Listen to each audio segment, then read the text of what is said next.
So we've already heard from Gautier about, why nature is important, and I want to just briefly reinforce that message. And starting off with, climate change, because obviously the message has landed loud and clear on the financial repercussions of climate change. And this is just a snapshot from the Bank of England's website about why the bank thinks climate change is important. And it's quite obvious. It's because of its impact on enterprise value creation, ability for businesses to remain open, and at a cumulative level, what this means for the stability of the financial system. And while, climate change is extremely important to tackle, it's one important part of the puzzle, that's going to enable us to hit our climate related targets. So it's a necessary but not a sufficient condition alone to meet net zero 30 by 30, etc. Because as Gautier mentioned, emissions don't just come from fossil fuels and extractives, they come from agriculture as well. And there's a massive supporting role that nature, if healthy, can play in helping to meet our climate targets, because the same soils, waters, ecosystems, habitats, if they're healthy, can really help to suck up a lot of carbon from the atmosphere. But if they're unhealthy, then obviously they turn from carbon sink to carbon emitter.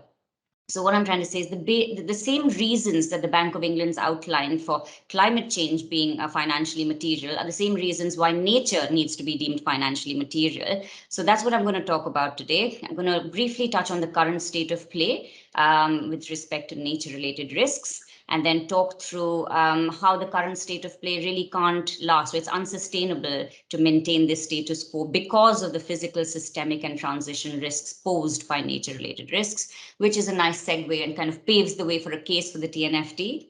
And I'll talk about the genesis of this initiative and the role that the UK government has played, along with many other actors. And then I'll conclude with a few opportunities for TNFT engagement for hosts in various parts of the world that are listening in today. So starting off with the current state of play on nature risks.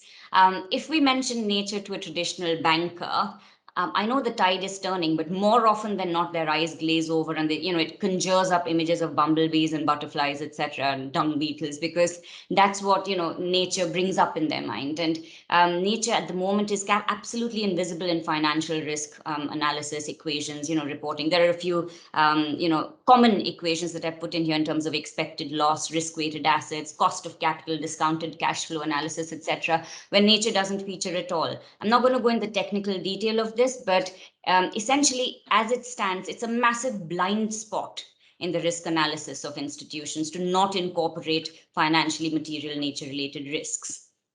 So moving on to the physical risks posed by nature, again, so very much along the same contours carved out by climate change. So an institution, it relies on nature through various means, right, from raw materials to its supply chains, etc. And as we've seen with the pandemic, if there is a disruption in supply chains, it has knock-on effects onto production ability, profit generation, shareholder value creation, etc. So there are similar potent risks posed by nature to the physical ability of an institution to operate. And again, not going into too much detail because I want to jump to the TNFT and talk about that. But suffice it to say that obviously now, agriculture is kind of a mainstay in terms of, the kind of direct links that physical risks pose to institutions and enterprise value creation. And there are various insurers and reinsurers like Swiss Re, that are starting to spot new market opportunities in this. But nature-related risks aren't just limited to agriculture and pollination.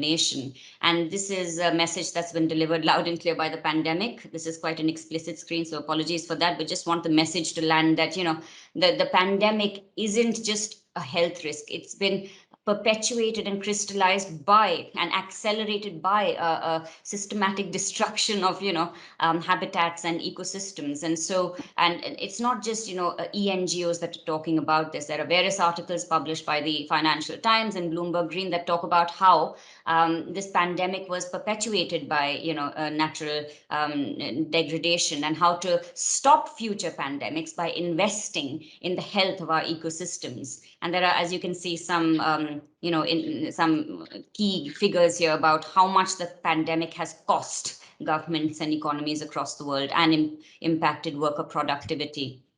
So as I was saying, it's not just all about agriculture, because as you can see here, this is a snapshot that's been prepared by the Council for Sustainable Business in the UK, which recently launched their biodiversity handbook. And here you can actually, it's an interactive tool, so you can actually click on each of these sectors, which you can see are much more diverse than just agriculture. And it unpacks what biodiversity risks are most prominent for each of these sectors. So, a really good example of how the private sector is coming together to really wrap their heads around how to front run nature related risks. So, moving on to the transition risks. So, just very briefly, what are transition risks? So, anything that sort of triggers a massive, rapid revaluation in asset prices or an abrupt asset repricing leading to higher costs of business is deemed a transition risk.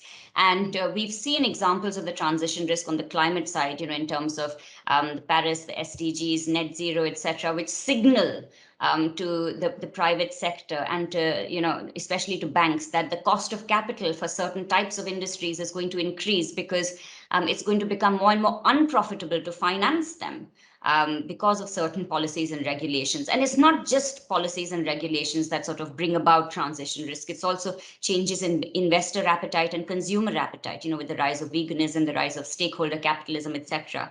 So again, not going to talk through this slide in too much detail, but here are a few examples of existing and upcoming legislations and regulations that are triggering transition risks and sending clear signals to certain sectors about how business as usual is not going to be financially or economically viable for them. And moving on to the next slide. So talking about the TNFT now, we've seen how nature can't remain invisible in financial risk and reporting. And so in terms of the genesis for a TNFT, conversations began back in WEF Davos in January 2019, where there were side panel discussions on a TCFD equivalent for nature. And then later that year at the G7 Environment Ministers meeting in Metz, OECD and WWF and AXA produced two fantastic landmark reports calling for a need for the creation of a task force on nature-related impact disclosures. And that year, over in the UK, we were framing our green finance policy and our green finance strategy, sorry. And I worked across Whitehall to secure a commitment in the green finance strategy to work with international partners to catalyze a market-led coalition on mainstreaming and integrating nature-related risks and reporting. So that really gave UK government the policy cover to support the creation of this initiative. And so following that, we put in some money into an ENGO called Global Canopy, which then corralled together a few other partners like UNDP, UNEP FI, and WWF to create the initial TNFT Partners Group. And we also in the UK this year used our diplomatic influence to secure G7 support, right from the environment ministers to finance ministers to leaders, for the work that the TNFT is aiming to deliver. And so that's the role that the UK government's played. Now, what's come out of it? So right from 2020 to June this year, there have been 10 months of intense preparation that the informal working group has done. And the co-chairs of this were Rhian Marie Thomas from the Green Finance Institute, Antoine Sire from BNP Paribas, and Marius Roquero from Banorte in Mexico. And these three co-chairs very ably led 74 institutions from across the world with assets under management totaling 8.5 trillion to come up with certain recommendations for what the TNFT framework would need to deliver. And these were some of the other governments that were involved and regulators that were involved. And as it now stands, so the TNFT was launched on the 10th of June, and the two co-chairs, who very nicely complement each other, because we've got David Craig, who's the former CEO and founder of Refinitiv, which is the largest, one of the largest data agencies. It's an arm of the London Stock Exchange Group. So he's got really deep roots in the finance sector, working together with Elizabeth Mrema, who's been tasked to build the post 2020 global biodiversity framework. And so we've got a really unique set of skills here that really reinforce and complement each other. and which will deliver the goal of the TNFT, which is to provide a framework for organizations to really understand their evolving nature-related risks, report and act on them, and as I mentioned, in terms of supporting that broader theory of change to shift global financial flows away from nature negative towards nature positive outcomes. So very quickly, in terms of what the TNFT is and isn't, it is purely market led because it's being designed by the market for the market. It is supported by governments, but it's not driven by them. And it aims to generate a reporting and disclosure framework that would help investors to make much more informed and aligned capital allocation decisions. And it doesn't aim to sort of reinvent the wheel or create something that's already in the market, but it aims to crowd in expertise on what best in class looks like for various nature related initiatives, and then to build on that. And again, to reinforce, this is not about creating a binary classification of victors and villains, or good sectors or polluting sectors or nature negative, nature positive sectors, but it's about creating that pathway that would enable all sectors and all companies, no matter which end of the nature negative or nature positive spectrum they sit on, to really transition towards a nature positive economy. So it's not, the TNFT will not exacerbate stranded asset creation, for example. Not going into this, but these are some of the principles that have been confirmed that the TNFT is going to sort of base its framework design on. These are some of the outputs. So I'll probably highlight just a couple of these. It's worth mentioning that there's going to be a staged framework for disclosure, because there is a recognition that different institutions are at different stages of their natural capital journey. And so there's going to be a basic stage, an intermediary stage, and a comprehensive stage for disclosure to allow, say, the BPs and the OLAMs to, decide where they fit in on that spectrum, and to, calibrate the framework to cater to different institutional aptitude. And the other important thing to mention is that the TNFT will also embark on institutional capacity building, which is one of the main recommendations of the Dasgupta review, because there is a massive role that we need to play to really help institutions, first of all, understand how to pivot towards engaging more sustainably with nature. And the TNFT aims to tackle that existing market failure. In terms of alignment with TCFD, one of the most common questions we get asked is, why not just expand the TCFT? We tried, and the answer was, they wanted to focus on getting climate right and really ensuring, greater uptake and understanding, etc. So I guess the quickest way of explaining this slide is we're working very closely with the TCFT Secretariat. The TNFT framework is going to be TCFT aligned. It's going to build on the 4-pillar approach adopted by the TCFT in terms of metrics and targets, risk management strategy, and governance, because we want the same teams in banks and businesses to eventually be able to look at both climate and nature related risks. Moving on to what the end game, what does success look like for the TNFT? So at a very high level, it's to really embed the understanding that nature risk equals financial risk, that there's no more debate about that, or this whole thing about getting climate right first. And then secondly, to really integrate and mainstream nature-related risks into financial reporting. So if you could look at the Venn diagram there, you can see ESG at the moment forms part of, it's beginning rather to form part of, financial reporting and disclosures. There's a whole alphabet soup right now of, various non-financial sustainability reporting initiatives that incorporate ESG. But the reality is, at the moment, ESG is more a CSG, because the environmental aspect mostly looks at climate and carbon. And the idea is to expand that to also include nature-related risk. And lastly, the TNFT hopes to align with the CBD's post-2020 global biodiversity framework, so that both these frameworks sing off the same hymn sheet in terms of what good looks like and what clear targets look like for institutions who are aiming to adopt the no net loss by 2030 and net gain by 2050 targets. A very quick look at the timeline for the TNFT. So won't go into too much detail here, but suffice to say that we're right now in the build phase, as you can see, in 2021, which is going to be followed by the testing and refining, the consultation phase, and then finally launch and uptake. And in terms of a quick look at what the build phase looks like, so a lot of research has gone into this in the 10 months of preparation that the informal working group put in. And they've come up with this approach, which is they're going to prioritize the sectors that have the highest impacts and highest dependencies on nature, and then populate each of those sectoral frameworks, underpin them by the relevant data metric standards, provide clarity on climate nature reporting, and provide some scenario analyses as well.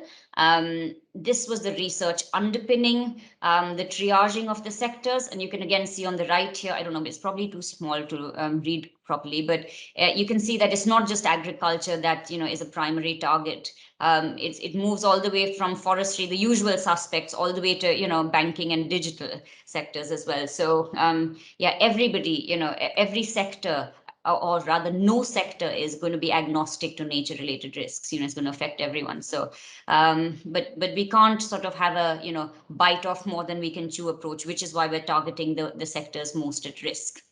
Again, not going to go into too much detail here. This you can read later, but this is basically a slide about who benefits from the TNFT's work and how they can incorporate it into their day-to-day decision making and risk analysis. This is the proposed governance structure of the TNFT. So you can see the two co-chairs are going to be up there. There's going to be a technical hub that's going to feed into the co-chairs. There's going to be a stewardship group that's supportive donors, significant donors, and initial founding partners will sit on to ensure that there's no mission drift. And we will step in terms of any kind of dispute resolution. And then you've got the TNFT members. They're going to be 30 members, again similar to the TCFT, comprising corporates, FIs, and service providers. And then there's going to be these 30 members are going to be divided into several thematic working groups, looking at the climate nature nexus, data, etc., etc. And then the 74 institutions that formed part of the IWG are going to migrate to this stakeholder group, which is going to be like a general assembly. And then their expertise will be crowded in as and when necessary.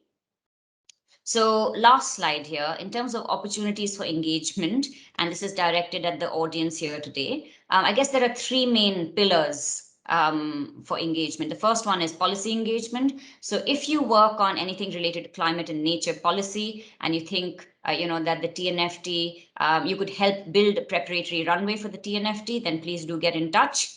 Similarly, if you're working on mandatory environmental or sustainability reporting requirements and disclosures, do get in touch.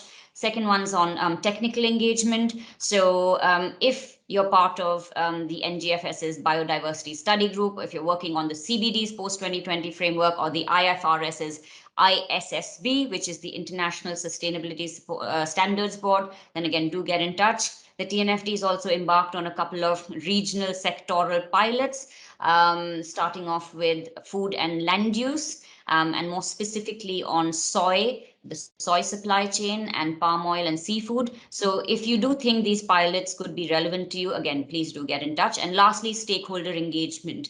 So I'm going to go back a couple of slides to explain how you can get involved here. Right.